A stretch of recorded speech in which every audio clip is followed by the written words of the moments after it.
يعطيك الف عافيه دكتور محمد على هذا التقرير، بس حبينا ننوه لبعض المشاهدين اللي يحبون يكتشفون اشياء جديده موجوده في السوق، يعني اللزقه اللي تنحط على الانف، الترشيه اللي يسوونها، الابر الصينيه اللي ممكن تؤخذ، البخاخات اللي تعطى، العلاجات الاعتياديه اللي احنا نعطيها حق الناس اللي عندهم تسكير في الانف من بخاخات الكورتيزون وغيرها. شنو مدى فعاليتها لعلاج الشخير عند هؤلاء الناس؟ احسنت ذكر هاي الطرق اللي حضرتك تفضلتي بيها، وهاي الطرق طبعا منتشره بالعالم كله. نعم. تاثيرها على الشخير تاثير نسبي ومؤقت وما تناسب اي شخص، وانا شخصيا ما استخدمها ولا انصح المرضى بها. يعني تاثيرها يكاد يكون معدوم.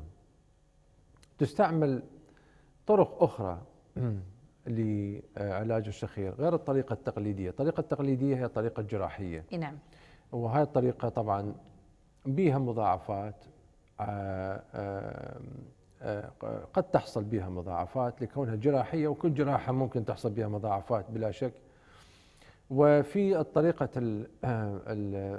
الطرق الغير جراحية، احنا نقول أو التحفظية أو الغير جراحية. نعم. وهي طرق مبتكرة وبدأت قبل 15 سنة. تطورت وصلت إلى مرحلة مثل ما قبل كنا نتناقش قبل الحلقة. نعم. بوضع الإمبلانت موجود، اللي هو الدعامات اللي تنحط على أطراف السقف. وهي بدأت من سنوات، ولكن يعني توصلنا إلى طريق علاج للشخير في 10 دقائق بالعيادة وبدون جراحة عن طريق الموجات الراديوية، موجات صوتية، راديو فريكونسي. اي نعم، موجات وفي مناطق معينة في سقف الفم اللي تؤدي إلى تقليل الشخير بدرجة يعني ممتازة جدا، بحيث الشخص الثاني إذا كان الزوجة عن زوجته ما راح تسمع الشخير بشكل ما يخليها تنام أو يقلقها، حيكون خفيف. في بعض المرضى حوالي 5 إلى 10% يتوقف الشخير، لكن 90% حيكون خفيف، بحيث يفرق أخف حدة، يعني أخف حدة بشكل كبير، بحيث المريض يكون مرتاح جدا ويقدر ينام. للمرضى من الشخير في كل خلال الليل يستيقظون أكثر من مرة، كذا مرة، صح، بسبب الشخير. أو زوجته تقول له اقلب، بالضبط. أو بالعكس الزوج يقول لها زوجته، يكون الزوجة تعاني من الشخير. بالضبط، ممكن. وهذا أحد الأسئلة، أنه بالنسبة للرجال والنساء، النساء معاناتهم من الشخير حوالي 40%. اي نعم. وبالنسبة للرجال حوالي 60 إلى 65% معاناة الشخير. ولكن لاحظت أني يعني بالسنوات الأخيرة نسبة الشخير عند النساء ارتفعت. هل هو سبب الإرهاق والتعب وزيادة الوزن، التدخين؟ كل هذا تراولي عوامل تؤدي. أنا قاعدة أشوف يعني أغلبهم اللي يعانون من هالمشكلة هذه يكون عندهم زيادة والله أحسنت الوزن. القول. كل العوامل اللي ذكرتيها أي نعم، هي هالعوامل الصحيحة اللي زادت من نسبة الشخير عند النساء. نعم. ويعني الباحة تقريبا سويت إجراءين شخير على سيدات، بحيث شخيرهم قوي جدا. أي نعم. ف يعني كان قبل قليل نشوف نساء، هسه بالعكس تشوف نساء أكثر بكثير مما كان عليه. نعم.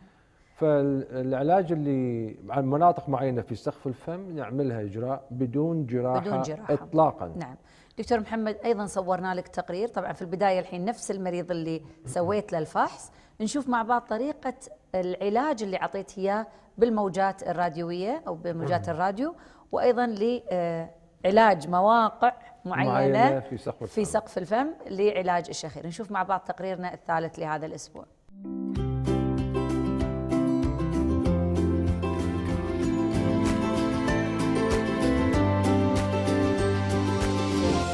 بسم الله الرحمن الرحيم.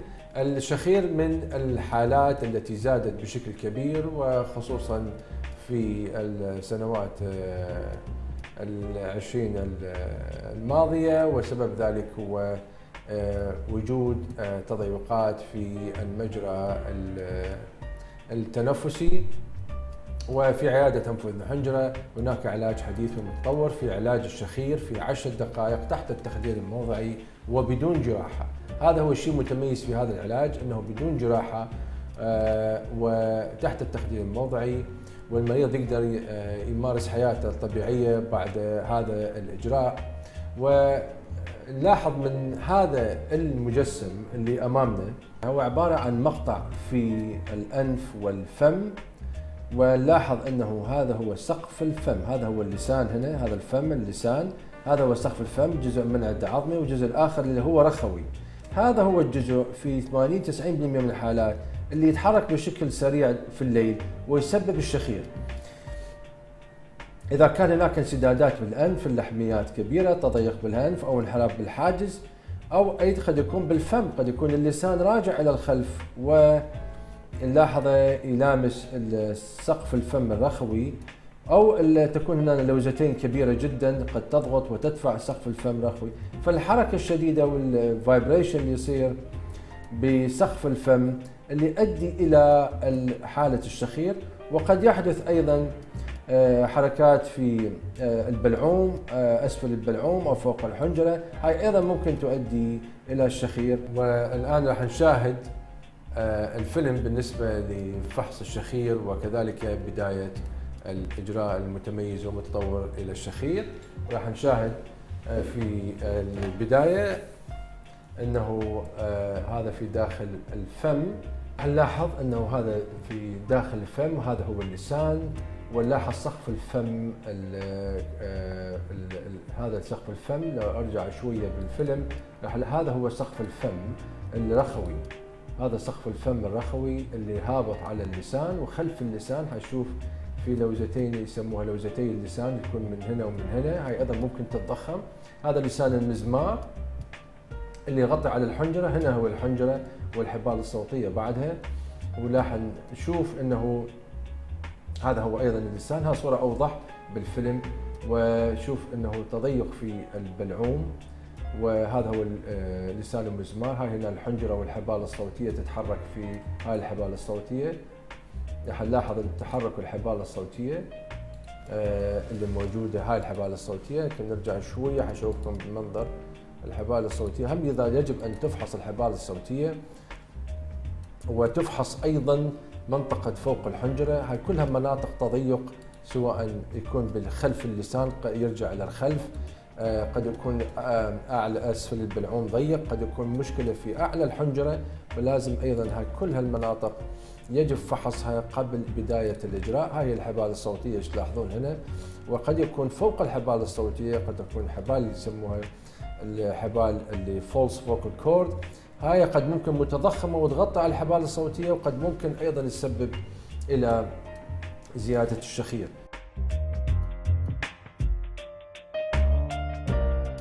علاج الشخير الحديث والمتطور في 10 دقائق في العيادة وبدون جراحة وتحت التخدير الموضعي، ونتائج هذا العلاج جيدة جدا في التقليل من درجة الشخير بشكل يكون مريح جدا إلى المريض، وتقليل من صوت الشخير بشكل كبير.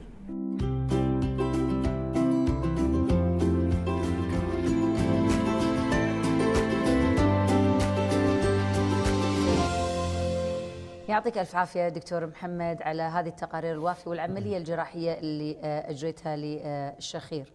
بغي نتكلم لو بشكل مبسط عن الجيوب الأنفية، جزء من الشخير، هل لها علاقة بالشخير قبل أن نوصل لمرحلة فحص الشخير في مركز فحص الشخير في مركز الراشد الحساسية؟ هل التهاب الجيوب الأنفية أيضا له علاقة بالشخير؟ الجيوب الأنفية طبعا هي مرتبطة مع الأنف على شكل فتحات. نعم. جميع السوائل اللي تفرز من الجيوب الأنفية تصب في الأنف ومرتبطة مع بعض، وكلها مبطنة ببطانة مثل بطانة الفم والآخري تغلف تجاويف الجمجمة. الجيوب الأنفية عبارة عن تجاويف الجمجمة مبطنة بها. فممكن أن إصابة الأنف والجيوب الأنفية واحد يأثر على الثاني، مرتبطين كلهم في بطانة واحدة اللي تبطن نعم. الجيوب الأنفية نعم. والأنف والآخري. يعني حساسية الأنف راح تأثر على تعمل حساسية الجيوب الأنفية، التهاب واحد يأثر على الثاني نعم. مرتبطة على شكل فتحات صغيرة، وقد تنسد هاي الفتحات وتسبب التهابات الجيوب الأنفية والآخري والصداع والآخري. وهم ممكن يسبب الشخير؟ انسداد الأنف له حصة في تسبب الشخير. نتيجة التهاب الجيوب الأنفية راح يأثر على الأنف، سواء كانت حساسية أو التهابات. راح تأثر أيضا على زيادة في الإصابة بالإفرازات والآخره والانسداد، وقد أهم شيء هو تضيق بالأنف اللي بالمجرى، قلنا تضيق بالمجرى هو السبب. لكن مو كل واحد عنده تضيق بالأنف عنده شخير. اي نعم اي نعم. لأن أيضا يعتمد على حركة عضلات سقف الفم وأسباب أخرى ذكرناها في بداية الحلقة. وفي ناس مثل ما ذكرنا أنه ما عندهم تضيق نهائيا وعندهم شخير، وهذا اللي جيني. هو ذكرته جيني. يعني الواحد يسأل لازم قبل لا يتزوج ولا يزوج ولدكم ولا بنتكم يشخرون. بغينا نسأل عن دور الأشعة السينية ودور الرنين المغناطيسي، أيهما تفضل لتشخيص التهابات الجيوب الأنفية اللي موجودة؟ أفضل الفحوصات الإشعاعية للجيوب الأنفية هو المقطعية أو السي تي سكان. نعم. وإذا كان هناك أمور في الجيوب الأنفية أو في الأنف غير طبيعية، نعم، أكثر مما هي التهابية وأكثر مما هي لحميات وإلى آخره، في هذه الحالة نرسل إلى الرنين المغناطيسي. دكتورة حضرتك تفضلت به، يوصل إلى النظيم المغناطيسي لأن يعطي تفصيل أكثر إلى الأنسجة الرخوة أو السوفت تشو. نعم. لكنه معظم الفحوص 90% من فحوصات الأنف والجيوب الأنفية نعم. هي تعتمد على السي تي سكان. أما الأشعة السينية اللي ذكرتيها فهي أشعة تقليدية. نعم. بسيطة، مسح بسيط، مثل ما كشف بسيط وسريع إلى يكون بالمراكز الصحية، يكون بالمستشفى كفحص أولي. كفحص أولي نعم. سريع والى آخره. نعم. فيفضل أنه أول شيء لما ياخذ الطبيب هذا الفحص إذا شاف في شيء أنه يروح